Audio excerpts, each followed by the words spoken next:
Pelajaran Sekolah Sabat, Senin 4 Agustus 2025, pelajaran yang ke-6 di triwulan yang ketiga.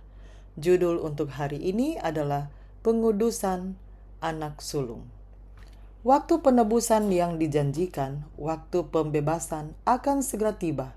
Umat perlu bersiap-siap. Mereka tidak hanya perlu percaya, tetapi juga bertindak berdasarkan kepercayaan itu. Allah telah memberitahu mereka apa yang harus mereka lakukan. Dengan iman, mereka sekarang harus melakukannya. Meskipun dalam konteks yang sama sekali berbeda dengan apa yang ditulis oleh Yakobus, namun prinsip ini sangat cocok.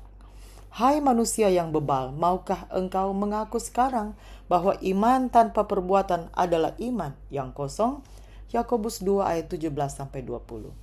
Bacalah Keluaran 13 ayat 1-16. Anak-anak sulung Israel diselamatkan oleh kasih karunia Allah pada saat tulah terakhir. Mengapa perintah yang abadi ini dan apakah maknanya bagi kita saat ini? Saya baca di dalam Keluaran 13 ayat 1-16. Berfirmanlah Tuhan kepada Musa, kuduskanlah bagiku semua anak sulung, semua yang lahir terdahulu dari kandungan pada orang Israel, baik pada manusia maupun pada hewan. Akulah yang empunya mereka. Lalu berkatalah Musa kepada bangsa itu, peringatilah hari ini, sebab pada hari ini kamu keluar dari Mesir, dari rumah perbudakan, karena dengan kekuatan tangannya Tuhan telah membawa kamu keluar dari sana. Sebab itu tidak boleh dimakan sesuatu pun yang beragi. Hari ini kamu keluar dalam bulan Abib, apabila Tuhan telah membawa engkau ke negeri orang Kanaan, orang Het, orang Amori, orang Hewi, dan orang Yebus, negeri yang telah dijanjikannya dengan sumpah kepada nenek moyangmu untuk memberikannya kepadamu, suatu negeri yang berlimpah-limpah susu dan madunya. Maka engkau harus melakukan ibadah ini dalam bulan ini juga. Makanlah roti yang tidak beragi 7 hari lamanya, dan pada hari yang ke-7 akan diadakan hari raya bagi Tuhan. Roti yang tidak beragi haruslah dimakan selama 7 hari itu. Sesuatu pun yang beragi tidak boleh dilihat padamu. Bahkan ragi tidak boleh dilihat padamu di seluruh daerahmu. Pada hari itu harus kau beritahukan kepada anakmu laki-laki. Ibadah ini adalah karena mengingat apa yang dibuat Tuhan kepadaku pada waktu aku keluar dari Mesir. Hal itu bagimu harus menjadi tanda pada tanganmu dan menjadi peringatan di dahimu, supaya hukum Tuhan ada di bibirmu. Sebab dengan tangan yang kuat Tuhan telah membawa engkau keluar dari Mesir. Haruslah kau pegang ketetapan ini pada waktunya, yang sudah ditentukan dari tahun ke tahun. Apabila engkau telah dibawa Tuhan ke negeri orang Kanaan seperti yang telah dijanjikannya dengan sumpah kepadamu dan kepada nenek moyangmu, dan negeri itu telah diberikannya kepadamu, maka haruslah kau persembahkan bagi Tuhan segala yang lahir terdahulu dari kandungan. Juga setiap kali ada hewan yang kau punyai beranak pertama kali, anak jantan yang sulung adalah bagi Tuhan. Tetapi setiap anak keledai yang lahir terdahulu kau tebuslah dengan seekor domba. Atau jika engkau tidak menebusnya, engkau harus mematahkan batang lehernya. Tetapi mengenai manusia, setiap anak sulung di antara anak-anakmu lelaki haruslah kau tebus. Dan apabila anakmu akan bertanya kepadamu di kemudian hari, apakah artinya itu?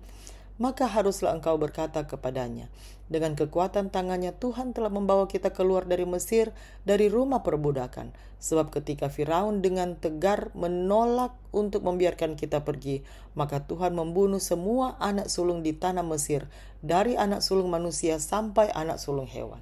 Itulah sebabnya maka aku biasa mempersembahkan kepada Tuhan segala binatang jantan yang lahir terdahulu dari kandungan, sedang semua anak sulung di antara anak-anakku lelaki ku tebus.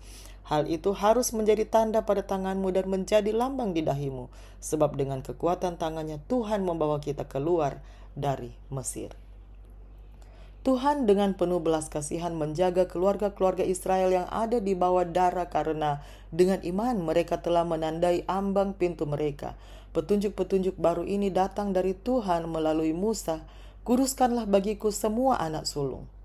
Keluaran 13 ayat 2. Undang-undang ini berlaku untuk manusia dan juga hewan. Satu prinsip di balik perintah ini adalah bahwa segala sesuatu adalah miliknya karena Dia adalah pencipta dan pemilik segala sesuatu. Tuhanlah yang empunya bumi serta segala isinya, dan dunia serta yang diam di dalamnya. Mazmur 24 ayat 1. Kepunyaankulah perak dan kepunyaankulah emas, demikianlah firman Tuhan semesta alam. Hagai 2 ayat 8. Anak-anak sulung bangsa Israel adalah buah pertama dari berkat-berkat Tuhan yang telah Dia anugerahkan kepada mereka. Mereka juga merupakan tanda pengudusan total mereka kepadanya dan pemahaman mereka bahwa semua yang mereka miliki hanya berasal darinya. Juga kita melihat gagasan penebusan keselamatan di sini. Anak-anak sulung terhindar dari kematian karena mereka dilindungi oleh darah. Mereka ditebus dari kematian seperti halnya semua orang yang berada di bawah darah Yesus. Seperti yang Paulus tuliskan tentang Yesus, di dalam Dia kita memiliki penebusan kita, yaitu pengampunan dosa. Kolose 1 ayat 14. Sementara itu peraturan diberikan tentang bagaimana persembahan ini harus dipersembahkan. Sebuah perayaan pembebasan mereka dari perbudakan Mesir. Mereka harus mengorbankan hewan-hewan, tetapi anak-anak mereka ditebus. Keluaran 13 ayat 12, 13 dan 15. Keluaran 13 ayat 16 menceritakan tentang apa yang harus menjadi tanda pada tangan mereka dan di dahi mereka. Bagaimanakah hal ini melambangkan kebenaran rohani yang penting bahwa terlepas dari seberapa besar iman yang kita miliki, kita harus bertindak berdasarkan iman tersebut. Demikianlah bacaan Pelajaran Sekolah Sahabat Senin 4 Agustus 2025. Sampai bertemu di bacaan Pelajaran Sekolah Sahabat selanjutnya. Tuhan memberkati.